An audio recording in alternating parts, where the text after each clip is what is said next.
So today, we're going to be reviewing both the Alienware 16-inch and the 18-inch Area-51. These are Dell's highest-end gaming laptops. Look, here's the skinny.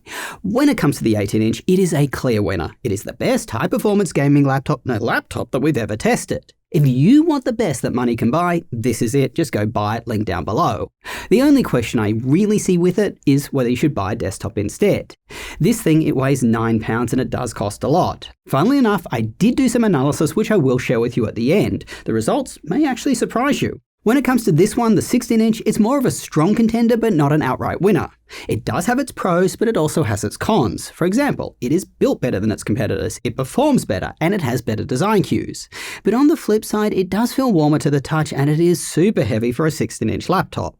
With an 18-inch, you are kind of signing up for that, but with a 16-inch, it really does reduce its usefulness. With that said, Sierra is here, she's going to walk you through our full review, and I'll see you at the end with our wrap-up. Thanks, Josh. Let's now compare CPU performance to other laptops in their same size class. For these performance tests, we are using the highest stock performance modes. Both of these laptops do very well. In Geekbench, they are beat out by the higher tier 285HX chip in the Titan 18 and the M4 Max in the MacBook Pro 16, but both still get a good score here in both single and multi-core.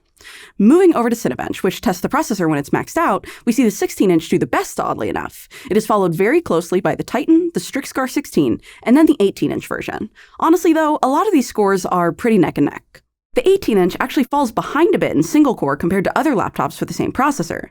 We retested this multiple times and still got the same result.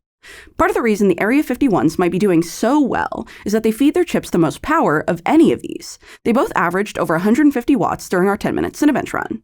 Despite them pulling the most power, they still keep their components on the cooler end, with laptops like the Titan, Omen Max 16, and MacBook Pro averaging the highest tier for CPU temps.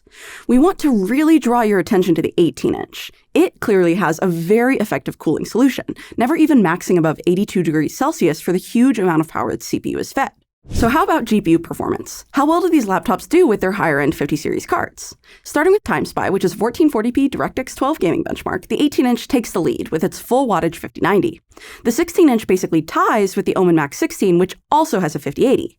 Just a little note on this one. We don't really recommend getting a 5090 in a 16-inch gaming laptop. There just isn't that much more performance that you're getting from the increased cost. So we're only getting 5080 16-inch laptops in because that's what we recommend. When it comes to 18-inch, well, sky's the limit. Moving over to Port Royal, which is a ray tracing benchmark, the order is very similar. The 5090s are in the lead with the 18-inch Area-51 at the top of the pack. The 16-inch Alienware also pulls ahead of the other 5080s we've compared it to here. Next, we'll look at Steel Nomad, which is a 4K gaming benchmark. Two of the 18 inches with their 5090s break 60 FPS here, but none of the other laptops on our list are able to. The Alienwares still perform well though, considering this is a more intensive benchmark. Lastly, we'll check out Wildlife Extreme, which is a Vulkan benchmark that allows us to compare to macOS. Here, the 18-inch Alienware maintains its lead, while the 16-inch falls back a bit, coming in just above the MacBook Pro's 40-core GPU. Let's talk gaming performance next. In most games, the Alienware Area-51s do the best, which is awesome to see. Starting with Forza Horizon 5, we see a narrow lead over MSI's Titan HX for the 18, and a similarly narrow lead from the 16-inch over the Omen Max 16. You may notice two Omen Max 16s on our graph. Not to take away from what I already said, but we happen to have a 5090 version of the 16-inch Max 16. So we can see how a 5090 performs in a 16-inch chassis. Back on the Alienwares, both do the best in their class here in average FPS, while seeing slightly lower 1% lows than the runners-up. Moving over to Monster Hunter Wilds, where we do utilize DLSS upscaling, but we do not utilize frame gen, we see a similar lead for both laptops, while seeing better 1% lows compared to their competition. This is where I want to highlight that the Alienware 16-inch with a 5080 ties with the Omen Max with a 5090, and even the Strix-Scar 18, a very good result. Next, we'll check out Final Fantasy Dawntrail, which is actually a game where some of these 50 series laptops seem to randomly underperform. Anyway, you can see the 16-inch is still doing the best, but the 18-inch Area-51 falls behind a bit, with both the Omen and the Titan pulling ahead. I checked the wattage on the 18-inch and didn't see any glaring issues. Very odd. Our last gaming test is Cyberpunk. Starting with frame gen off and upscaling on, we are once again seeing a similar story, with the Alienwares doing the best in their respective size classes. The 18-inch in particular has a large lead here. Switching to frame gen on, its lead widens even further, with it being the only laptop to break 200 average FPS in this test. The 16-inch, on the other hand, falls just behind the Scar. Now we'll look at creative tasks, starting with Adobe Premiere Pro. Here we see both of the Alienwares do very well. The 18 is only beat out by the Titan with the more powerful CPU, and the 16 lands at the top of its size class. Switching over to DaVinci Resolve Studio, we see a similar ranking for the 18-inch again, while the chunkier 16 inches all seem to basically tie with the MacBook Pro 16. DaVinci Resolve does tend to favor metal, which is a bonus for a MacBook. In our full suite we just went over, we test in the highest stock performance modes. However, you may not want to run on that mode due to heat, fan noise, or other factors. In the Alienware Command Center, there are 4 modes we think you might want to use: Quiet, Balance, Performance, and Overdrive. Starting with the 18-inch in our CPU testing, we see very minimal performance differences between the top 3 modes: Balanced, Performance, and Overdrive. The fan noise is much better on Balanced mode, and the keyboard deck still stays cool, so we'd probably recommend Balance for CPU tasks. For gaming, we test the Forza Horizon 5 benchmark on 2 runs and measured the second to give it time to heat up. Here we see a similar result, where the performance gain from Balanced to Overdrive is pretty minimal, 5%. You get less fan noise and the keyboard deck stays cooler on Balanced mode. It seems like a no-brainer, honestly, unless you're determined to max out your FPS. These keyboard deck temps are very impressive regardless. The 18-inch seems to do a great job of keeping itself cool. Moving over to the smaller 16-inch Area-51, the differences are similar, but we feel there is even more reason to skip the highest mode. In Cinebench specifically, we feel Balanced is still your best bet. The fan noise is minimal, and you get 93% of the performance of Overdrive mode. Overdrive maxes out the fans at a whopping 60 decibels, way too loud. The keyboard deck also stays relatively cool and balanced, given that we are pushing the CPU and not running the fans as much. It doesn't in quiet mode. The keyboard deck hits 51 degrees Celsius in that mode when the fans aren't running as high. This is a good time to remind everyone that these CPUs see diminishing marginal returns when they are fed higher wattage. This means that for very little extra performance, the processor pulls more power, the fans get louder, or the keyboard deck gets hotter. Now, when we look at gaming on the 16-inch, it's a slightly different story. We might recommend running on performance in this case. You get higher average FPS with minimal trade-offs. Let me hop back in here for a minute. There is a big issue going around with gaming laptops right now. Many of them, they overly throttle their performance when running on USB power, more than they should. To test this, we plugged in a 140-watt USB-C charger from HP. When not using the dedicated GPU, it should allow the CPU to get to around, say, 100 watts, leaving 30 watts for the rest of the system. Unfortunately, the CPU only drew 50 watts. Now, when we ran a game which uses the dedicated GPU, we did see an improvement. Around 105 watts was drawn between the CPU and GPU. However, when we measured power draw from the wall, it never pulled more than 84 watts. It pulled the delta from the laptop's battery, meaning when you're doing something intensive while using a USB-C charger, the battery is drained. We rechecked this for CPU-only tasks, same issue. We did speak with Dell, who claimed that these are only rated for 130-watt USB charging, and that they only verified that using their own charger. So we did try that one, of course. The good news is that there was no battery drain, and the CPU did perform a little better, much higher burst power and slightly higher average watts. However, its power draw, it is still less than we should get. When we tested the dedicated GPU with a game, everything fell apart. The results you're seeing on screen, they are real. Only 19 watts fed to the dedicated GPU, resulting in 11 FPS in Forza. We tested multiple times, and the 18-inch, it also exhibits this issue. Clearly, many laptop manufacturers have work to do here. Dell has some serious work to do. These laptops, they do support Thunderbolt 5, they should support 240-watt USB-C charging. They should also correctly allocate the power. Enough on this topic though, back to you, Sierra. Now we are going to compare the Alienware's heat and fan noise to some other laptops. The 18-inch Area-51 keeps its cool, while the 16-inch really seems to heat up here. Josh found this in his video editing using the laptop as well, where the 16-inch felt very warm, but the 18-inch was comfortable. For fan noise, both of them are starting to border on obnoxious, having the highest volume here. As I mentioned earlier, run on balanced or performance if that bothers you. When we look at CPU tasks exclusively, they don't warm up as much in this 10-minute test that maxes out the CPU. The 16-inch still gets warmer than the 18-inch though, which makes sense as it has less room to dissipate heat. Battery performance on big, chunky gaming laptops is famously bad, but let's take a look at it anyways. When unplugged, the 16-inch and 18-inch models both drop their performance by 36% and 39% respectively. This is pretty comparable to some other ones on the list. Now let's talk about how long they last on battery. If you are doing simple Microsoft Office tasks or video playback on battery, their results are terrible, at the bottom of the list. The Strixcar 16 has a pretty impressive result comparatively. If you want a powerful gaming laptop with some battery life, that's the one to get. The thin and light Zephyrus G16 does the best of the Windows laptops, but it uses significantly lower powered components. The Mac absolutely dominates here. Let's now talk about the chassis. These Alienware Area-51s are chonky, super big and super heavy. The 16-inch weighs nearly as much as the 18-inch Strix Scar at around 7 pounds. The 18-inch Area-51 is heavier than even the MSI Titan HX and weighs around 9 pounds. They are also deeper, as in they go further back than their competitors. They have a large protruding section behind the screen that contributes to this. It does have some programmable RGB lighting on it, though. I like that it has a diffused, understated look and isn't glaring like most. Back on their size and weight, these are not laptops I'd want to be carrying around a lot. It is likely one of the trade-offs Dell made to create a powerful laptop with such a solid cooling solution. As far as look and feel goes, they have a distinct rounded aesthetic and look nice sitting on your desk. Their satin finish and dark teal coloring also means that the lid does not show fingerprints nearly at all. They both look and feel incredibly premium, and they certainly stand out against their competition. Like most high-powered gaming laptops, the keyboard deck is elevated a bit. Sometimes this can be uncomfortable and even cut into your wrist. Not on these Alienwares. They have a downward angle and the smoothest rounded edges of any laptop, making their thickness a non-issue. It makes for a very comfortable experience. They are also very sturdy, made of metal, plastic, and even some glass for an aesthetic window underneath to see the internals.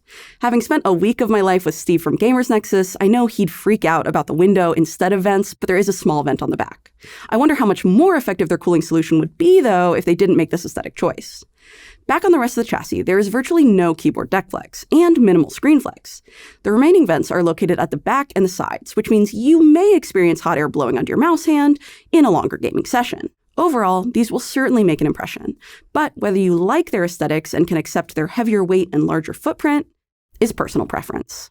When you open the lid on either laptop, you are greeted by a 2560 by 1600 IPS panel that covers a wide color gamut. They have a matte finish, which helps minimize reflections, and they both get over 550 nits of brightness, which is very nice to see. The 16-inch actually gets over 600. Gone are the days of Alienware's dim displays. On the 16-inch, it refreshes at up to 240 Hz, and on the 18-inch, up to 300 Hz, although you do have to be in DGPU mode to get the maximum refresh rate.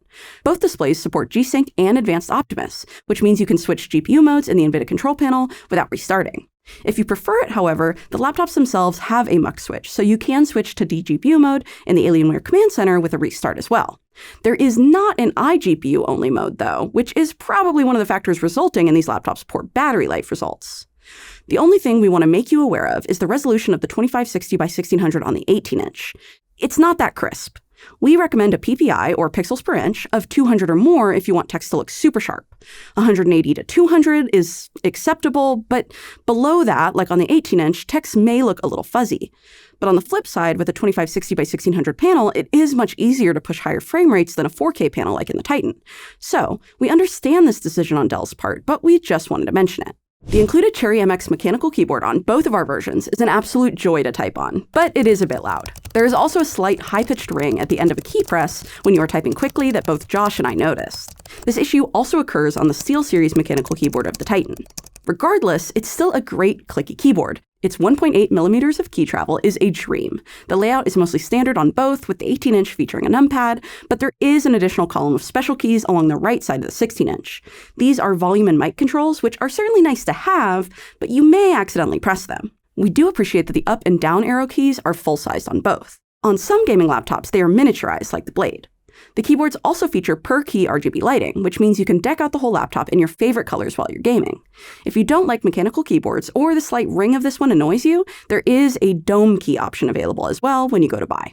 Like the keyboard, there are two options for the trackpad. Both are mechanical. One supports RGB and the other doesn't.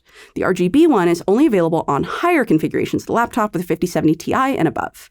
The touchpad is smooth and accurate, but the click is a bit loud for my taste, and it feels cheap. At this price, we want haptic. Ports on these two laptops are mostly the same, except the 18-inch features a 2.5 gig Ethernet port in the back.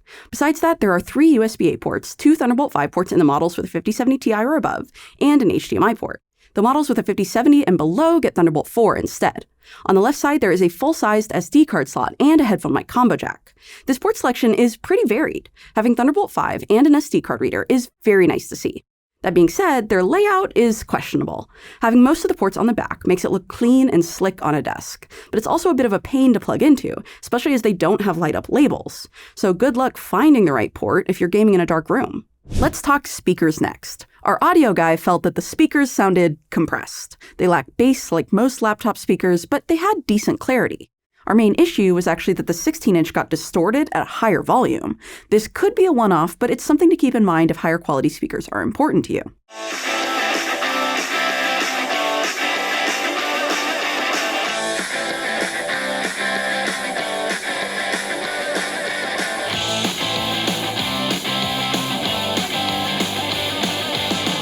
Here's how the 1440p webcam looks and sounds on the Alienware 16 Area-51. It actually features 4K, but it's only for photos, not for video.